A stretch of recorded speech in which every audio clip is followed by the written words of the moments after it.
Bienvenidos a esta nueva exploración. Hoy nos metemos con la figura de Gregorio IV, el Papa número 101, ¿verdad? Eso es, pontificado entre 827 y 844. Una época interesante. Sí, una bisagra.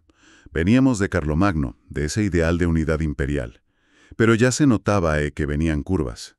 Tensiones que anunciaban un siglo IX más bien convulso. Cierto. Y la fuente principal que manejamos para hoy se enfoca justo ahí, en cómo Gregorio IV navegó esas aguas. Lo presenta como un guardián de la unidad. Me gusta eso. Pero ojo, no una unidad a la fuerza, sino basada en lo que el texto llama la paciencia de la verdad. Una expresión curiosa. Paciencia de la verdad, sí, suena bien. Pues esa es nuestra misión hoy. Ver cómo este Papa lidió con la división, con el conflicto. Y según la fuente, no fue con grandes gestas políticas, sino, bueno, con prudencia, ¿no? Con fidelidad a sus ideas. Ajá, constancia. A ver. Primero, que la autoridad moral puede pesar más que el éxito político aquí y ahora. Segundo, que la unidad de verdad se construye con paciencia y, bueno, con amor, no a golpes. Y tercero, y esto es llamativo, que el fracaso, visto desde fuera, puede ser un testimonio potente. Un planteamiento interesante, desde luego. Habrá que desgranarlo. Empezamos por el contexto, ¿te parece? Venga, perfecto. Metámonos en harina. Cuando Gregorio IV llega al papado, en 827, el imperio carolingio está en manos de Ludovico Pío, el hijo de Carlomagno. El sucesor. Y todavía daba una imagen de, bueno, de estabilidad heredada. Pero era un poco espejismo, ¿no? Por debajo, la cosa hervía. Las grietas eran ya muy visibles. Y tenían un origen muy claro y muy doloroso además. la propia familia imperial. Exacto. El lío estaba en casa.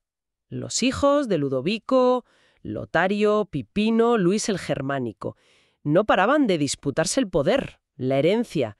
Y claro, eso amenazaba con cargarse la gran obra de Carlomagno. Y el Papa, como cabeza de la Iglesia en Occidente, pues no podía mirar para otro lado. Se vio metido de lleno casi sin querer en esas peleas entre hermanos. Es que hay que entender lo que significaba esa unidad carolingia en aquel momento. Para la cristiandad occidental, no era solo política. No, claro. Representaba un orden, una cierta protección.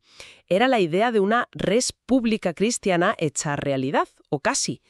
Carlomagno había sido coronado por el Papa León III, y eso creó un vínculo, bueno, muy fuerte, aunque tenso a veces, entre el imperio y el papado. Ajá. La Iglesia veía al imperio como el brazo secular que podía defenderla, ayudarla a extender la fe. Así que si el imperio se rompía, no era solo una crisis política, era una amenaza para todo el sistema, para la propia Iglesia que dependía de esa estabilidad. Entendido. Y en ese escenario tan delicado, Gregorio IV intenta hacer de árbitro moral, digamos. La fuente dice que fue el propio Ludovico el emperador que ya no sabía qué hacer, Sí. quien le pidió que interviniera, que mediara en el conflicto con sus hijos. Buscaba la autoridad del Papa para poner paz. Una petición lógica, sí, pero que ponía al Papa en una situación, complicadísima. Hacer de mediador entre poderes así enfrentados es siempre andar sobre hielo fino. Y se resbaló, o le hicieron resbalar. La caída fue dolorosa. En el 833, Gregorio va a Francia para intentar la reconciliación. Y el momento clave, según cuenta nuestra fuente, es en un campamento, en Rothfeld, cerca de Colmar. Ajá. Él iba con intención neutral, a pacificar. Pero los partidarios de Lotario, el hijo mayor, que eran muy listos, ¿Se la jugaron? pues sí, consiguieron manipular la situación. Hicieron ver que el Papa estaba de parte del hijo rebelde. Usaron su prestigio para su causa. Una jugada política de manual, lamentablemente. Usar lo sagrado para fines terrenales. La historia está llena. Y el resultado inmediato fue un desastre para Gregorio. Al emperador Ludovico lo humillaron, lo depusieron temporalmente. Y el Papa se sintió, lógicamente, utilizado, engañado. Nuestra fuente recoge una cita del Liber Pontificalis, que era como la crónica oficial de los papas, Sí, una fuente importante. que dice algo así como: el Papa puede ser engañado por los hombres, pero no derrotado en su fe. Refleja esa amargura, ¿no? Esa frase es muy reveladora. Lo de Rothfeld muestra perfectamente esa relación tan compleja, a veces tan conflictiva, entre el poder político y la autoridad espiritual. Totalmente. Cómo la autoridad moral puede acabar siendo una ficha más en el tablero político. Pero, y aquí la interpretación de la fuente es interesante, ese fracaso político, esa manipulación sufrida, no necesariamente le quitó autoridad moral a Gregorio a largo plazo. Ah, ¿sí? Bueno, el texto sugiere que, al contrario, el haber sido víctima de esa manipulación pudo incluso reforzar la percepción de su integridad frente a la ambición pura y dura de los príncipes. Como diciendo, él al menos iba de buena fe. Tiene sentido. La fuente insiste mucho en que Gregorio tenía muy claro cuál debía ser el papel de la Iglesia. Debía ser la conciencia del poder, no su instrumento. Esto suena muy actual de hecho. Desde luego. Y hay una frase potente que el análisis atribuye a una carta posterior de Gregorio a Ludovico. Dice, «El poder divide, la cruz une. Ningún reino se mantiene si no se arrodilla ante la palabra». Es una declaración con mucha carga, teológica y política. Lo que Gregorio parece estar diciendo ahí, según esta lectura, es que la verdadera autoridad del papado no está en influir directamente en la política o ganar batallas diplomáticas. ¿Dónde está entonces? En la fidelidad al Evangelio, a esa palabra. Aunque le superaran políticamente, aunque sus intentos de paz fracasaran en lo inmediato, su autoridad real venía de esa lealtad a su misión espiritual, no del éxito mundano. Me parece interesante cómo la fuente contrasta toda esta movida política en el centro del imperio con otras cosas que hizo Gregorio IV. O sea que mientras el corazón carolingio temblaba, él también miraba a otros sitios, ¿no? Y hacia adentro de la iglesia. No fue solo apagar fuegos. Efectivamente, sería injusto reducir su papado solo a la crisis imperial. Nuestra fuente dedica tiempo a esa otra dimensión de su trabajo. Por ejemplo, el impulso que dio a la evangelización en el norte de Europa fue en su época cuando un monje, Ansgar, San Ansgar, sí, el apóstol del norte. pues empezó misiones pioneras en Dinamarca, Suecia, sitios que estaban bastante fuera del mapa cristiano latino hasta entonces. Montó las primeras iglesias allí. Una labor clave, sí. Una expansión importante en una zona estratégica. Y lo llamativo, según este análisis, es el método que Gregorio promovía. En las cartas que se le atribuyen, dirigidas a Ansgar, insistía en que había que ir con caridad, con el ejemplo. Nada de imponer por la fuerza. Hay otra cita que destaca la fuente. La fe no se conquista con la espada, sino con el ejemplo de la mansedumbre. Es importante poner en contexto esa misión. Claro que tenía implicaciones estratégicas, culturales. Europa se estaba reconfigurando. Pero la visión que la fuente atribuye a Gregorio va más allá de la geopolítica. ¿En qué sentido? Interpreta la conversión no como simple expansión territorial o política disfrazada de religión, sino como una extensión del misterio de la encarnación. Llevar el mensaje cristiano era para él hacer el mundo más humano, más acorde con Dios.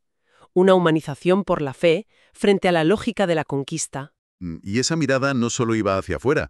Gregorio IV también se preocupó por reforzar la Iglesia desde dentro.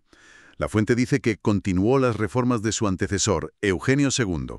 Sobre todo, mejorar la formación y la disciplina del clero. Algo básico, ¿no? Fundamental. Un clero bien preparado y con una vida coherente es la columna vertebral. Y también se interesó por la liturgia, que es como el corazón visible de la fe. Sí, parece que reorganizó un poco los servicios en las grandes basílicas de Roma. Pero hay algo que la fuente destaca mucho: la consolidación de la fiesta de Todos los Santos el 1 de noviembre. Ah, sí, importante. La fiesta ya existía de alguna manera, pero parece que Gregorio le vio el empujón definitivo y, sobre todo, un significado teológico más profundo. No era solo recordar a los mártires famosos, sino celebrar que todos estamos llamados a ser santos. La vocación universal. El análisis cita un trozo de un sermón suyo. Los santos no son excepción, sino promesa. En su memoria, el pueblo aprende su destino. Es que el significado teológico de universalizar esa fiesta es muy potente. Al celebrar a todos los santos, conocidos y desconocidos, refuerzas muchísimo la idea de la comunión de los santos. Explica eso un poco más. Es la idea de que la Iglesia es un solo cuerpo. Incluye a los que estamos aquí en la tierra, la Iglesia peregrina, a los que ya están con Dios, la Iglesia triunfante, y a las almas que se purifican, la purgante.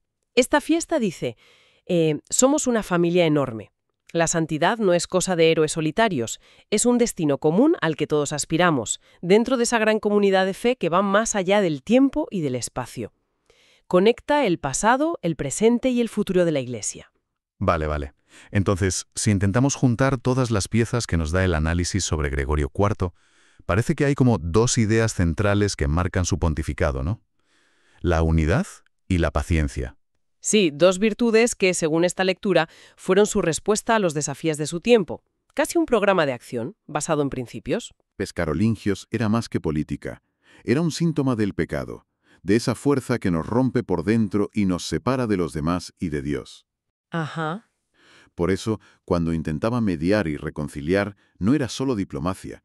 Respondía a su idea de la misión de la Iglesia, ser sacramento de unidad, un signo y un instrumento de unión con Dios y entre nosotros. Una visión que eleva la política. No busca la unidad como simple estrategia de poder, sino como un bien en sí mismo, un reflejo del plan de Dios. Esfuerzos no dieran fruto inmediato. La unidad que él buscaba no era la de todos pensando igual a la fuerza. Era algo más orgánico, construido desde dentro, desde la conversión de cada uno. Hay una reflexión que le atribuyen que lo resume bien. La verdad no se impone gritando, sino permaneciendo. La unidad no se conquista, se construye amando. Y ahí conectamos con la segunda idea clave, la paciencia de la verdad. Frente a la prisa, la ambición, la violencia, que suelen marcar las luchas por el poder terrenal, Gregorio habría elegido otro camino. ¿Cuál? El de la perseverancia, la oración, la confianza en los tiempos de Dios, no en las victorias rápidas. Es una estrategia a largo plazo, digamos. Requiere una fe muy honda en que la verdad y el bien, aunque parezcan débiles, al final tienen una fuerza propia que prevalece. Una paciencia que, claro, vista desde la política pura y dura, se puede ver como debilidad, o como indecisión, falta de efectividad. Justo.